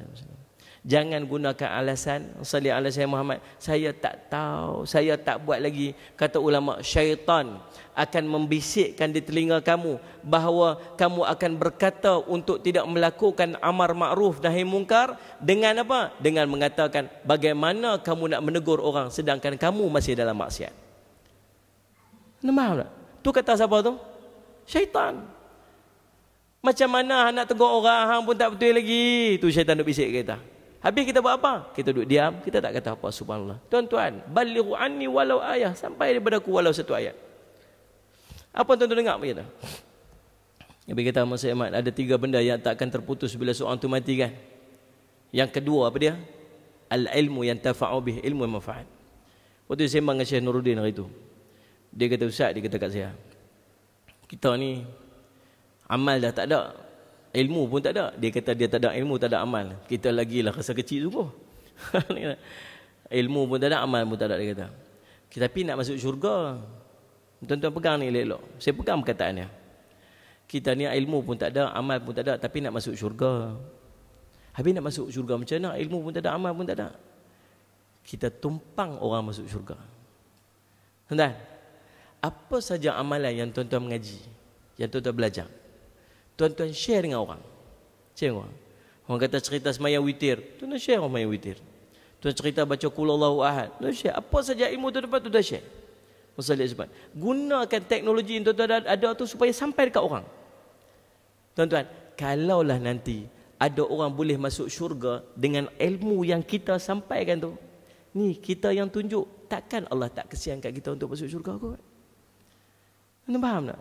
Kalau ada orang yang boleh masuk syurga dengan ilmu yang kita tunjuk dekat dia, takkanlah Allah tak kesian dekat kita. Ni orang yang tunjuk ni, takkan dia tak masuk kot? Kot boleh tumpang sama masuk syurga. Dan faham tak ni? Tuan-tuan tengok jasa Mus'ab bin Umair yang muda, yang tak berapa lama sempat duduk dengan Rasulullah SAW, tapi akhirnya tuan-tuan menyebabkan Islam tersebar seluruh dunia hasil daripada dakwah dia waktu dia duduk di Madinah. Yang kedua siapa? Abdullah ibn Makhtum.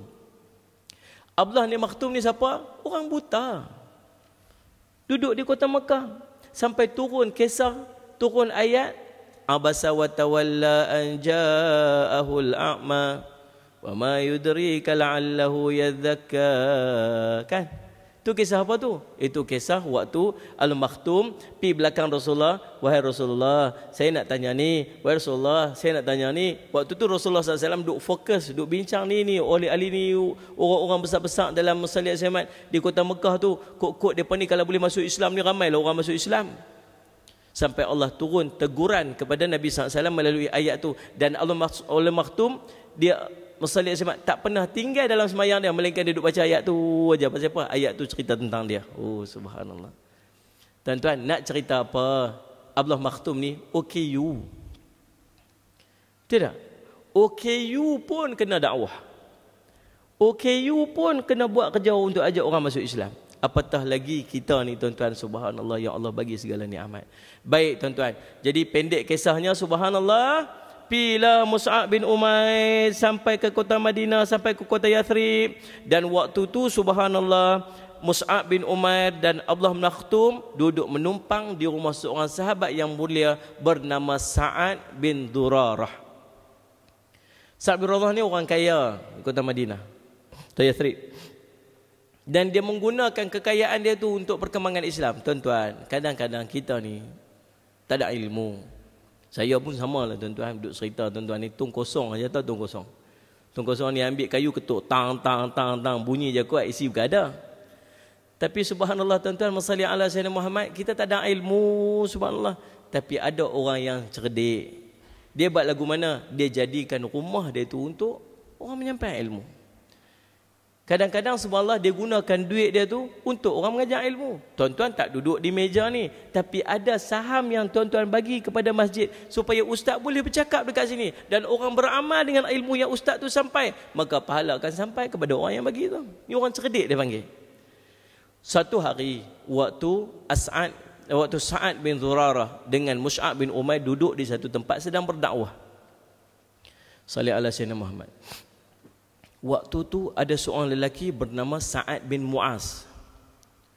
Sa'ad bin Mu'az ni tuan-tuan, kalau nak kira dekat pekan tu, subhanallah, dia ni kira abang long kawasan, lebih kurang begitu lah. Kira macam abang long kawasan. Sallallahu alaihi Muhammad. Lalu dia pergi mengadu kepada orang yang lebih besar, ketua kabilah tuan-tuan dekat situ, namanya tuan-tuan As'ad bin Hudhair. Dia kata, wahai As'ad, tengok tu, nampak tak budak tu? Dia tu lah yang duk pecah belah masyarakat kita.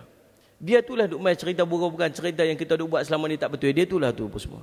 Hampir saya dengan dia, Ustaz. Lebih kurang lagu tu lah. Abang long kawasan bagi arahan kepada Pak Long kawasan. Lalu subhanallah, dalam riwayat ni tuan-tuan, dia memang main bawa sungguh, bawa tombak. Dia pi sampai kat depan Mus'ab tu tuan-tuan sekalian. Waktu tu Sa'ad bin Zurarah kata dekat Mus'ab, wahai Mus'ab, kamu nampak siapa yang main tu? Dia nampak. Dia kata, dia tu kalau hang boleh cakap elok-elok dengan dia, kalau boleh hang sampaikan kerana Allah, lillahi ta'ala, kerana apa? Kerana Allah. Kalau hang boleh cakap dengan dia elok-elok, dan kalau dia masuk Islam, dan saya habis semua kawasan dia akan masuk Islam. Subhanallah tuan-tuan. Tuan-tuan boleh bayang macam mana keadaan waktu tu. Mus'ab bin Umair dengan kecilnya, dengan mudanya, dengan ilmu pun tak berapa banyaknya, subhanallah tuan-tuan. Yang duk main ketua kabilah, duk main pula dengan tombak dia, dengan muka merah, memang macam nak marah. Tuan-tuan, kalau kita agak lagu mana? Dia main tuan-tuan sekalian, pergi depan Mus'ab bin Umair, pacak kat depan tu, cap dia punya tombak. Dia kata, kamu budak, kamukah orang luar yang datang dekat sini memecah belahkan masyarakat kami? Kamu keluar daripada sini. Dia suruh, kamu keluar daripada sini sebelum aku buat apa-apa kepada kamu. Lalu dia kata dekat As'ad bin Hudhair, dia kata, wahai tuan, apa kata, saya nak cadang dekat tuan yang bijaksana. Dia ni wajah lembut. Tak? Orang tengok ni jenis kalau tengok ni terfaham tak ada orang pesan lagu tu. Ini tuan sabar lah. Sabar selalu. Jenis ada orang pesan lagu tu. Main marah-marah. Sabar tuan. Lega lagu tu. Jenis orang macam tu. Jenis muka lembut. Jenis macam tu. Dia kata, tuan sabar Ustaz. Apa kata tuan duduk kat sini. Mai saya nak cerita Ustaz. Apa yang saya bawa. Apa yang saya bawa mai kat ni. Kalau tuan rasa tuan setuju dengan saya, tuan ikut saya. Tapi kalau tuan tak setuju dengan saya, tak apa, saya keluar dari sini, tak ada masalah apa. Bila dia dengar lagu tu, tuan-tuan dia rasa macam, oh alhamdulillah, boleh tak apa, saya boleh dengar. Dia orang bijak, dia ketua kabilah. Lalu tuan-tuan dia duduk di tepi Mus'ab bin Umair, dan Mus'ab ceritakan tentang ayat-ayat Al-Quran, bacakan ayat Al-Quran, berapa ayat Al-Quran yang dihafaz kepada As'ad bin Hudhair. Bila dia dengar dengan subhanallah, ini sangat benar apa yang kamu bawa. Ceritakan kepada aku tentang Islam. Ceritakan kepada aku tentang Muhammad. Bagaimana aku boleh masuk Islam ni, subhanallah. Dia kata, tuan balik. Tuan balik, tuan mandi dulu, sehari mai, kita akan masuk Islam. Dia balik dalam riwayat cerita mai dengan rambut basah. Mandi, rambut basah baru mandi. Wassallallahu alaihi wasallam, mai nak masuk Islam. Lalu dia masuk Islam. Dan dengan dia masuk Islam menyebabkan ramai daripada orang Yathrib akhirnya masuk Islam. Selepas daripada tu, dia pergi untuk Bai'ah Aqabah yang kedua dengan jumlah orang lebih besar dekat 70 orang, dan akhirnya tuan-tuan masalli ala Sayyidina Muhammad, di situlah mereka memujuk Nabi SAW untuk pergi ke Madinah. Jomlah Rasulullah ikut kami. Kalau orang Mekah semua tak mau dekat Rasulullah, tak apa, kami tolong jaga. Macam itulah juga. Kalau mereka semua tak mau dekat Rasulullah, tak apa, mailah dekat kami. Kami bagi rumah Rasulullah duduk, jangan risau. Rasulullah SAW nak tak? Naklah tuan-tuan, walaupun dia sangat sayang kota Mekah. Sebab apa? Sebab ada satu benda yang lebih besar daripada duduk di Mekah tu. Apa dia? Dakwah kepada Islam. Kalau duduk di kota Mekah, memang tu tempat dia, sayang sangat, tempat kelahiran Muhammad SAW, di situlah ada rumah, di situlah keluarga, di situlah sejarah hidup apa semua dekat situ. Muhammad. Tapi ada satu benda yang lebih besar, iaitu dakwah fisabilillah, dakwah kerana Allah. Lalu tuan-tuan Muhammad nak pi sangat dah, tapi belum terima perintah daripada Allah. Akhirnya Nabi suruh apa? Nabi suruh para sahabat untuk pi dulu. Tu para sahabat duk pi pelan-pelan, sikit makin lama makin kosong, dia keluar malam-malam. Sebab apa? Sebab orang musyrikin ni tuan-tuan, masalli ala Sayyidina Muhammad, depa duk perhati orang Islam ni. Mula-mula bila keluar satu dua rumah tak perasan lagi. Hari ni tengok ada orang, esok tak ada orang dah. Hari ni tengok ada orang, esok tak pasal apa, jenis keluar malam-malam. Sampai lama-lama cerah dah. Semua bekat keluar, dah tinggal rumah kosong-kosong. Tuan-tuan boleh bayang, meninggalkan kampung halaman. Tuan-tuan boleh bayang, tuan-tuan duduk kerja kat sini. Ni kat Shah Alam ni. Kerja elok, kereta ada, rumah dah beli. Ni bukan cerita rumah sewa, rumah beli dah. Tambah kat sini ni tuan-tuan, duk ada 500,000, 300,000. Rumah dah beli, kerja duk ada, anak isteri duk elok, anak-anak duk sekolah sini. Tiba-tiba kena tinggal lagu tu je. Tinggal kerja, tinggal rumah, tinggal kereta, tinggal semua-semua tinggal lagu tu. Tuan-tuan, agak gamak tak kita nak tinggal? Mau cara kita ni lah. Ni pasal hanggut pun tak, kulim pun tak, pasal apa?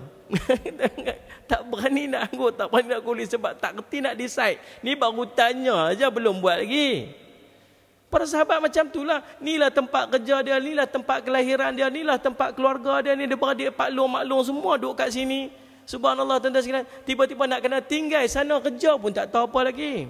Sana anak nak sekolah mana pun tak tahu lagi. Sana nak makan apa tak tahu lagi. Nak duduk di mana pun tak tahu lagi. Tak tahu. Pini lillahi ta'ala tawakal. Tinggal kereta sebab kereta bawa lagi. Habis semua sangkut kok jalan, nanti orang tangkap dan sebagainya. Tuan-tuan boleh bayang tak? Ni duk kata hebatnya perjuangan sahabat ni. Lalu keluar tuan-tuan, keluar seorang. Para orang musyrikin duk nampak dah. Nampak ni benda tak elok ni duk jadi ni. Apa dia ni? Apa ni? Semua lah. Rupa-rupanya semua dah hijrah. Dia pergi mana ni? Dia pergi Yathrib. Betul. Akhirnya tuan-tuan, cara nak halang tuan-tuan waktu tu subhanallah ialah bermesyuarat macam mana nak sekat. Muhammad pi. Dia tahu depa ni pi semua nak tunggu Nabi SAW untuk pi. Lalu mesyuaratlah depa dekat Darun Nadwa, dekat dengan Kaabah tu. Lalu subhanallah mengambil keputusan. Ada tiga cadangan. Yang pertama cadangan dia subhanallah ialah memenjarakan Rasulullah. Kita tangkap dalam penjara dia. Kita tak boleh. Kalau kita penjara dia sekali orang-orang daripada kabilah dia akan mai lepaskan dia. Cadangan kedua, apa kata kalau kita buang daerah, kita buang dia kat sini. Soalan kata apa? Memang tu sangat dia nak pun. Kita buang dia tu memang dia nak sangat pun. Tak boleh. Yang ketiga ada mai seorang yang dalam riwayatnya syaitan yang menyerupai manusia, dia mencadangkan. Dia kata sallallahu alaihi Muhammad, kalau begitu apa kata kita bunuh sahaja dia. Bunuh macam mana? Sagi orang-orang takkanlah daripada kabilah dia, daripada Bani Hashim takkan main untuk serang kita. Takkanlah dia takkan nak duduk diam saja. Dah, kita buat macam ni. Setiap seksyen dekat Shah Alam ni hantar wakil mai. Seksyen 13 hantar seorang mai. Seksyen 9 hantar seorang mai. Seksyen 8 hantar seorang mai. Semua pakai hantar wakil belakang. Kemudian kita pergi bunuh Rasulullah SAW dengan seorang sikit, bunuh Muhammad tu seorang sikit.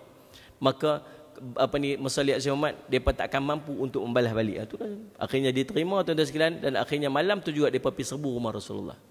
Tuan-tuan, waktu sebelum tu Rasulullah dah pesan kepada Sayyidina Abu Bakar. Yang Sayyidina Abu Bakar tiap-tiap hari pergi duk tanya, wahai Rasulullah, mata Rasulullah, bila nak keluar ni, bila nak keluar. Rasulullah kata tunggu saat ni wahyu belum turun. Kamu sedia aja. Sayyidina Abu Bakar dah sediakan 2 ekor unta dengan siap makanan apa semua, dah siap dah semua, packing siap dah. Tunggu arahannya. Tuan-tuan, maka Rasulullah SAW pada malam tu Musalli Aziz Muhammad tuan-tuan berbincang dengan ahli keluarga dia. Bila dapat wahyu daripada Allah untuk keluar, malam tu dia keluar subhanallah, tinggal Sayyidina Ali, tinggal beberapa daripada sahabat dalam rumah dia, dan dia keluar. Dalam riwayat cerita baca waja'alna min baini aidihim saddan wa min khalfihim saddan faghshaynahum fahum la yubsirun. Dalam riwayat satu riwayat cerita, walaupun ulama duk khilaf lah tuan-tuan. Faham tak? Maksud Ahmad, Nabi ambil pasyak balik lagu tu subhanallah. Yang tuan-tuan duk guna bila jumpa JPJ kot jalan tu. Kawan rotek mati naik EF5 89 last renew rotek dia. Tuan-tuan sekalian, lampu belakang tak ada, lampu depan tongkat pun tak ada motor dia tu. Polis tunggu kat depan subhanallah. Daripada jauh waja'ana min baini aidihim sadda wa min khalfihim sadda. Elok sampai berhenti sat, dia tiup muka polis tu. Subhanallah. Boleh kata apa? Jalan makbul rupanya. Allahumma salli ala tuan-tuan. Baik, sallallahu alaihi Nabi dalam riwayat cerita kata Nabi membaca ayat tu, kemudian sallallahu alaihi seluruh daripada pemuda-pemuda tertidur, dan Nabi SAW bergerak bersama dengan Sayyidina Abu Bakar pada malam tersebut dan bersembunyi di gua Hira, gua Thur.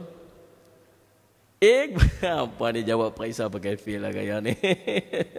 Gua Thur subhanallah. Masalah al-Jumat sangat tinggi sembunyi dekat atas tu. Di belah selatan. Kalau nak pi ke Madinah tu sebelah utara, ada Nabi SAW patah balik ke belakang. Strategi Nabi SAW. Pi sembunyi dekat situ subhanallah. Masalah ala Sayyidina Muhammad.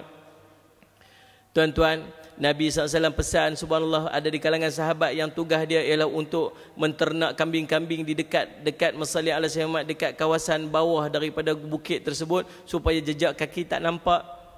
Nabi pesan kepada Asma binti Abu Bakar, anak kepada Sayyidina Abu Bakar, isteri kepada Zubair bin Awam, untuk panjat setiap hari hantar makanan kepada Rasulullah, sedangkan waktu itu Asma sedang mengandung 7 bulan. Tuan-tuan bayang, tuan-tuan pernah tengok tak bukit Gua Thur? Siapa-siapa pernah tengok? Puncak, subhanallah tuan-tuan, dan macam tu punya curam. Siapa bisa panjat Gua Hira? Apa ni, hangguk pundak, kulim pundak, angkat tangan pundak, apa beku satu macam ni pasal apa? Gua Hira tu kita berasa naik separuh tu pun dah rasa mengah-mengah dah. Gua Thur tu lagi tinggi. Saya duduk terbayang waktu tu, ya Allah, macam mana Asma yang 7 bulan mengandung ni tiap-tiap hari duduk panjat naik. Tinggi tuan-tuan. Musalli ala Muhammad. Tapi apa? Inilah pengorbanan mereka kepada Islam. Musalli ala Muhammad. Nabi sembunyi. Waktu tu tuan-tuan, Musalli ala Muhammad, Maulana Abu Bakar, dari ulama muhadis daripada India baru ni, dia mai dekat Malaysia ni, dia cerita waktu tu bila Sayyidina Abu Bakar masuk ke dalam gua. Sayyidina Abu Bakar masuk ke dalam gua sebelum Rasulullah SAW masuk. Sayyidina Abu Bakar ambil kain-kain daripada ni untuk tutup lubang-lubang gua, lubang-lubang yang ada dalam gua tersebut. Tapi ada satu lubang yang kain dia tak boleh nak tutup. Lalu tuan-tuan, Musalli alaihi Muhammad, dia letakkan hujung kaki dia dekat lubang tersebut. Dia panggil Rasulullah untuk masuk. Rasulullah dah letih, Rasulullah penat. Rasulullah baring di atas paha Sayyidina Abu Bakar. Sayyidina Abu Bakar ni tuan-tuan, anak dia nama Aisyah. Aisyah tu isteri kepada Rasulullah. Jadi menantu tidur atas paha mentua. Tuan-tuan, cuba tuan-tuan balik buat lagu tu. Pak mentua tu duduk tengok TV elok bersila elok, tuan-tuan, cik bagus dia duduk pilih ni, kata apa, dia kata ni buat satu macam buat tebi apa ni. Subhanallah. Bila abang kata tu, dia macam tu punya Rasulullah dengan masih ahli keluarga dia, masya-Allah. Lalu Nabi SAW baring di atas paha Sayyidina Abu Bakar, maksudnya waktu tu tiba-tiba dia dipatuk oleh binatang bisa yang duduk dalam lubang tersebut. Sampai menangis tuan-tuan, dia tak mau dia tak mau takut Rasulullah SAW terjaga. Tapi tak boleh nak tahan air mata jatuh juga. Air mata jatuh tuan-tuan tu kena kepada wajah Rasulullah, dan Rasulullah terjaga. Lalu Rasulullah bertanya, wahai Abu Bakar, kenapa? Dia kata, subhanallah, dia kata, Rasulullah, aku tak niat untuk kejut kamu, dia kata, tapi ada binatang bisa yang gigit kaki aku. Lalu Rasulullah SAW dengan berkat air liur dari Rasulullah SAW letak dekat Musalli ala Sayyidina Muhammad, dekat luka Sayyidina Abu Bakar, dan akhirnya sembuh. Maulana Abu Bakar, ulama daripada India ni, Musalli Muhammad, Darul Hadis dekat India tu, Musalli Muhammad, dia sebut apa? Dia kata waktu tu, subhanallah, binatang itu, dia berkata, Musalli ala Sayyidina Muhammad, dia kata, aku bukan sengaja nak patuk kaki Sayyidina Abu Bakar. Bukan saja nak patuk kaki Sayyidina Abu Bakar. Musalli ala Muhammad. Dia kata, Musalli ala Sayyidina Muhammad, akan tetapi Salli alaihi Muhammad, manusia paling mulia dah berada di depan aku, tapi terhalang kerana kaki Sayyidina Abu Bakar ni. Bukan saja dia kata patuk tu semata-mata subhanallah nak melihat wajah Rasulullah SAW. Tuan-tuan, Salli alaihi Muhammad, kisah ni tak ada dalam hadis. Ulama cerita. Tuan-tuan nak percaya pun tak apa, tak percaya pun tak apa, jangan nak bergaduh bab tu je. Sudah cerita dalam Salli alaihi Muhammad. Tuan-tuan sekalian, Salli alaihi Muhammad. Tuan-tuan, kemudiannya pada waktu itu pada 29 hari bulan Safar. Sebab tu Salli alaihi Muhammad, kita mula kalender hijrah bulan Muharram. Bukan maksud Nabi berhijrah bulan Muharram. Yang kita duduk dengar tu, 1 Muharram detik permulaan perkiraan tahun Islam hijrah. Perkiraan Nabi dan umat Islam, perhijrahan Nabi dan umat Islam dari kota Mekah ke kota Madinah. Tidak. Daripada kecil lu dalam perut dengarlah lagu tu. Sampai ketua dengar. Tapi tak betul, subhanallah. Nabi dan para sahabat bukan berhijrah bulan Muharram. Nabi berhijrah bulan Safar. Nabi keluar pada rumah dia bulan Safar, mengikut riwayat 29 atau 27 bulan Safar. Kemudian Nabi duduk di dalam gua selama 3 hari. Kemudian Nabi keluar pada 1 lepas Safar. Kira pula dah Muharram, Safar, Rabiul Awal, sekali jumpa tahiyat awal tahiyat akhir pula. Kan? Safar, kemudian Rabiul Awal. Nabi keluar Rabiul Awal 1, Rabiul Awal daripada gua, kemudian bergerak sampai ke Quba. Kemudian Nabi bergerak lagi di Quba, Nabi SAW buat masjid Quba tu. Kemudian Nabi bergerak sampai ke Madinah. Di kota Yathrib itu Nabi sampai pada 12 hari bulan Rabiul Awal. Seiman tuan-tuan, daripada situlah selepas daripada itu berkembangnya Islam dan akhirnya Islam sampai kepada kita di ke bumi Malaysia ini, insya-Allah. Alhamdulillah. Tuan-tuan, cukup sekadar tu. Nah, kisah dia panjang saya bercakap, tuan-tuan tahu tak? Penat nak dapat azimu ada ni, tuan-tuan tahu. Insya-Allah tuan-tuan muslimin zaman, mudah-mudahan apa yang kita kongsikan tentang sedikit daripada peristiwa dan kisah-kisah berkaitan dengan Rasulullah, sirah Rasulullah, menambah rasa cinta kita kepada Rasulullah SAW. Mudah-mudahan nanti dengan sedikit kecintaan kita ini, subhanallah, kita akan bangkit nanti bersama dengan Rasulullah SAW di Yaumul Mahsyar nanti. Amin ya rabbal alamin. Tuan-tuan, masalli ala Muhammad. Masalli ala di luar nanti, tuan-tuan, masalli ala kita buat sikit jualan wakaf untuk kompleks Islam Darul Faizin yang kita bangunkan di Bandar Baru Kedah. Kompleks Islam ini dia merangkumi pengajian untuk seluruh peringkat umur lah, daripada seawal 7 tahun pra-tahfiz, kemudian peringkat tahfiz, kemudian peringkat warga mas. Ada warga mas yang kuliah-kuliah pengajian umumi kita buat. Salih ala Syekh Muhammad Edi. Kalau tuan-tuan berhajat untuk tumpang-tumpang wakaf untuk pengurusan dan pembangunan, ahlan wa sahlan. Kami sangat-sangat memerlukan, insya-Allah. Nah, mudah-mudahan insya-Allah pertemuan kita pada hari ini diberkati oleh Allah Subhanahu Wa Taala. Kita diampunkan seluruh dosa-dosa kita. Kita akan diberikan kepada oleh Allah Subhanahu Wa Taala akan kesihatan tubuh badan kita. InsyaAllah Allah akan Allahumma salli ala Muhammad, Allah sihatkan seluruh badan kita, Allah buang segala penyakit-penyakit yang ada dalam tubuh badan kita. Mudah-mudahan Allah istiqamahkan kita jalan ilmu ni sampai ke akhir hayat kita. Mudah Allah berikan kepada kita kekuatan untuk kita beramal dan istiqamah dengan amal sehingga ke akhir hayat kita. Allah bersihkan hati-hati kita daripada kotoran-kotoran dosa yang selalu menyebabkan kita hilang khusyuk dalam ibadat. Kita hilang kemanisan dalam ibadat, kita rasa tak seronok dengan ibadat, kita tak teringin dengan ibadat disebabkan oleh dosa-dosa kita. Mudah-mudahan Allah ampunkan seluruh dosa-dosa kita yang berada pada hari ini, dan mudah-mudahan nanti Allah letakkan kita di kalangan hamba-Nya yang akan masuk ke syurga Allah tanpa hisab, dan mudah-mudahan kita akan bangkit bersama dengan Rasulullah SAW di Yaumul Mahsyar, dan mudah-mudahan kita akan duduk bersama dengan Nabi SAW di dalam syurga Allah Subhanahu Wa Taala nanti. Amin ya rabbal alamin. Aqulu qawli hadza wa astaghfirullah li wa lakum. Wassalamualaikum warahmatullahi taala wabarakatuh.